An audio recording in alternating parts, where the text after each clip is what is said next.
This is RICKY, the mainstream movie guy. Hey guys, today I am bringing you a video, and that is our spoiler talk on Spider-Man Homecoming. This is our spoiler talk, so if you haven't seen the movie, we're going to be talking about spoilers. So please know that overall with this movie, I still say it's my favorite Spider-Man movie ever.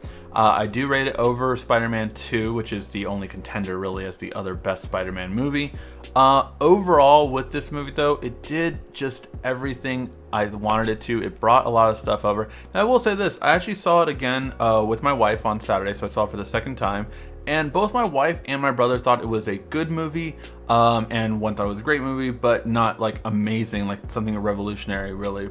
My brother wanted more Tony Stark, and again, he got caught up in the marketing, right? Oh, Tony Stark's really in it, so that's really cool. And then he was kind of disappointed that there wasn't as much Tony Stark. My wife thought it was definitely probably one of the funniest Marvel movies out, that she ever saw, but at the same time, the story didn't do as well.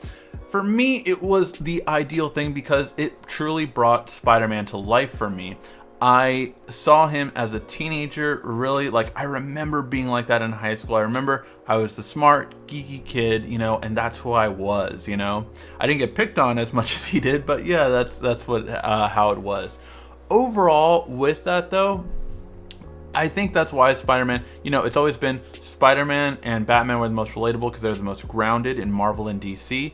But Spider-Man truly is the most because he wasn't rich.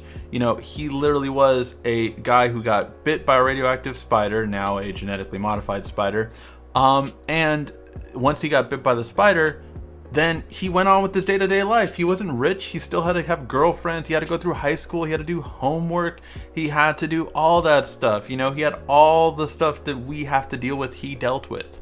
So that is really the big part of it. Now, there's a lot of Easter eggs that I'm going to go over, as well as some in separate videos, because I do believe Kevin Feige is lying on the whole MJ thing, and I'll go over that in a second. Let's go character by character and kind of go over each one. So Tom Holland, man, everyone's talking about it. That scene at the end when the building is on him, you just feel for him, and that was his audition to Hollywood. I am a good actor. That was his audition to Hollywood. Like, I'm a good actor. You need to watch me, because it was so good. It was so well done, and you fell for him. You're like, oh my God, you really realize this is a kid. This is a kid, and you just felt for him, and that was really well done. I thought it was really well done. The little animation a little bit after wasn't the best, but that moment just when it was him acting and that was all there was, it was so well done. I thought it was so well done, and I thought it was really funny because I think Michael Keaton had a lot to do with that, bringing, like, I don't know if they talked when they were on set, but it just, the good acting with Michael Keaton and Tom Holland, I think, was just so well done, and I think it was just so great. And that reveal when Michael Keaton is Liz's dad, I did not think of that. I did not think of that, and it's really funny that I didn't think of that. As most of you know, I'm in an interracial marriage. My wife is black, I'm Mexican, and I never would have thought Liz was mixed. I never would have thought. She actually is half Polish. I looked it up after because I'm like, really? Like, I did not see that at all, and I did not see it coming. I thought, you know, he had tied them up. I thought that was what had happened, and then I was like, oh! I literally had the oh moment. As soon as he opened the door though, and I saw the second time with my wife, she was like, oh shit. Like, she immediately knew that it was, I was like, oh shit, like, I did not see that happening. So, she immediately knew that he was the dad. I didn't think that, and I don't know why, it didn't click for me after a few seconds. It did. But I was like, wow, I did not see that coming. So that is really definitely different for me to just not see that coming at all. I was really surprised by that. And I loved Peter's face in it. He was just like, oh, that's nice. like he was just so dumbfounded, and he was like, holy shit, holy shit, holy shit. Basically, so I thought it was really well done.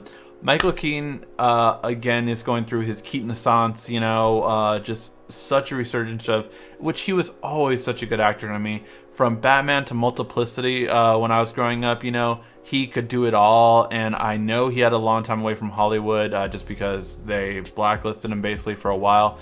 And really, I love this. I hope he keeps getting roles. I hope the Vulture isn't done. We know at the ending scene that we have the Vulture coming and talking to Matt Gargan, the Scorpion. He will become the Scorpion, and you could already see like something got messed up with his body, so that when he got shot off of the boat, or like the car fell on him or something like that.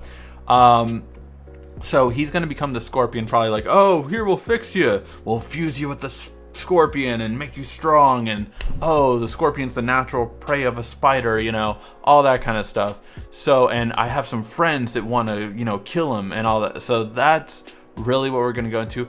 I hope, I think it wasn't in the original plans to have the Vulture being part of the Insidious 6, but I hope he does. And I hope that, because then Michael Keaton's character could even grow more of a conscience and go against them at the end, right? Like he's part of the Insidious 6 to stop Spider-Man, and then he goes against him at the end, and Spider-Man and him team up then to go against it. A much better version of what happened in Spider-Man 3, and yeah, so I would love to see that, really. And the guy who plays Matt Gargan apparently is the villain in Better Call Saul, which I did not see. But my friend was really excited when he saw him. He was like, "Oh yeah, man, he's a badass villain. He's gonna be a great other villain in Scorpion." So that's really cool. I hope Scorpion's there. I hope Mysterio's there. For those are the two that I think would play very well together. Mysterio and Scorpion, I think, would play very well together in a sequel. I also think Venom needs to be a part of this universe, but gonna get that in another video as to why I think Marvel is making this right, and Sony might fuck this up. But stay tuned for that video. Subscribe if you haven't yet. Tony Stark, I thought, was a really great mentor figure. We didn't get an Uncle Ben. Right now, Kevin Feige and the director are basically circling around the Uncle Ben question. And they're all circling around about the whole spider sense thing. So if you are wondering about spider sense, it is and is not canon. They have not touched on it. There's like, he could have it. We haven't really touched on it yet. Which makes sense anyway. He only got bit by the spider not so long ago, right? So if he only got bit by the spider not so long ago, you're talking about 2 years max. He could gain abilities as time goes on. You could even get a man spider down the line. His body is growing and the alternate genetics are growing. So he could eventually get spider sense, and that could be a whole other thing, right? So that could definitely be a thing. Or maybe they just went away with the spider sense because spiders don't really have spider sense. They just have vibration in the web, but that's about it. But so maybe that was it, right?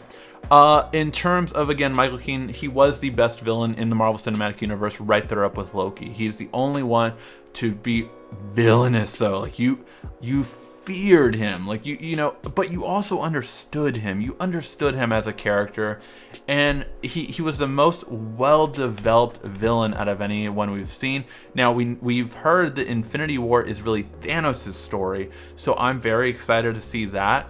But overall, I thought it was really well done. All right, let's go through these. Ned, I thought, was a really good character. I know some people complained about his character. I thought he was awesome. I knew people like him in high school. That is definitely a thing. So I do think he's believable. I do think he's hilarious. Is he stupid? Is he annoying? Is he, all that kind of stuff? Yes.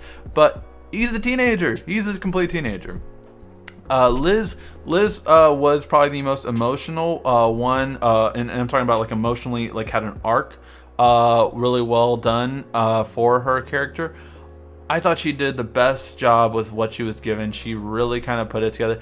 She did that awkward thing very well, and it was just so well done. I love her character. I do agree with apparently what was going around the press, that people were confusing her and Zendaya's character. They do look nothing alike. So I don't know what people are thinking there. Speaking of Zendaya, she of course played Michelle, which was a very odd character throughout the thing. I kept going like this, like, what the fuck? I loved her comical line about the whole slave thing for the Washington Monument. The teacher was like, "Oh, do you want to go celebrate? Do you want to go up to the monument?" And like, "No, I don't like to celebrate things that were built by slaves." The guy was like, "Oh, I'm sure it wasn't." And then the other guy was like, "No, yeah. Okay, enjoy yourself over here." Like, her character was really interesting and fun, and she was very weird, but I liked it. I did like it. You either liked it or you didn't, I feel like, with her. But let's talk about the MJ reveal. So Kevin Feige has come out and said that she is not MJ in terms of Mary Jane Watson. I don't buy that. I don't buy that. I believe they're going to renege on that, and I believe that it's a misdirect because they have the opportunity to. I'm going to talk about it in a separate video, but I do believe that she will be, Michelle Mary Jane, and we're going to drop the Watson, and she's just going to be Michelle Mary Jane or Mary Michelle Jane. So we're going to get something along those lines. I believe that's what's going to happen, and because it's just so much of a good story to not do that. Again, what people need to realize with these movies is, although we didn't get the Flash we normally get, Flash Thompson, although we didn't get the Mary Jane we normally get, this is them in this year. This is their sophomore year. They are going to be in junior year after Infinity War, and they're going to be in senior year after that. So you can see the characters we know. We can see Flash turn into a football player, a jock, and yet he loves Spider-Man, but he completely doesn't like Peter Parker. We can see Harry Osborn coming in senior year, maybe. We could see, in the third Spider-Man movie, we could see Mary Jane go from the ugly duckling to the beautiful swan. We can see all of that kind of stuff. All it takes is Michelle being talked about through the eyes. We can see all that. I'll talk about that more in another video, but that's what that is. Now, a few of the Easter eggs. Danny Glover's character was Aaron Davis, and he is the Prowler. So he is going to be a character, or possibly could be a character later on. The Tinkerer was the guy who was making all the inventions, so he could make actually all the weapons for an Insidious 6 movie. I do think they should have brought in Kingpin from Daredevil, quite frankly, because Kingpin is such a big part of Spider-Man's world and villainy. Now, I get it, they have a storyline there, but I hope if there's one crossover that should happen, it should be Daredevil and Spider-Man, maybe senior year or something along those lines, or maybe when he's first year of college. If we get down to a Spider-Man 4 movie, that would be great for but that would be a crossover. He sees him as such a kid, and he's helping him out. He sees he has a good heart. But Kingpin, or just bring in Kingpin and nothing else. Kingpin should be the one behind the Insidious 6, I think. I feel that he should be the one behind the Insidious 6. Or you can make it Osborn, but Norman, not Harry. Please don't try to rush that again. But yeah, I really do feel that. I do feel Venom should be in this, but again, I'll talk about that in another video. What other Easter eggs? The mascot is called Tiger, or the Tigers. So that is going to be a tie-in, I feel, for Zendaya, or Michelle's character, saying the famous Mary Jane line, "Face a tiger, you just hit the jackpot," because it just makes sense. Peter's going to be a tiger mascot, somewhere down the line, either in the sophomore and junior, and she's going to look amazing. She's going to say that, and bam. It just is so perfect. And by the way, that tiger mascot ran right before the Mary Jane sequence. After seeing it the second time, I caught that. So yeah, there's a lot of things to this movie that I really liked. Hopefully you guys liked it too. Let me know your favorite parts in the comment section down below. What did you really like? And make sure to subscribe to catch all those other videos. Thank you as always for watching. This has been RICKY, the Mainstream Movie Guy.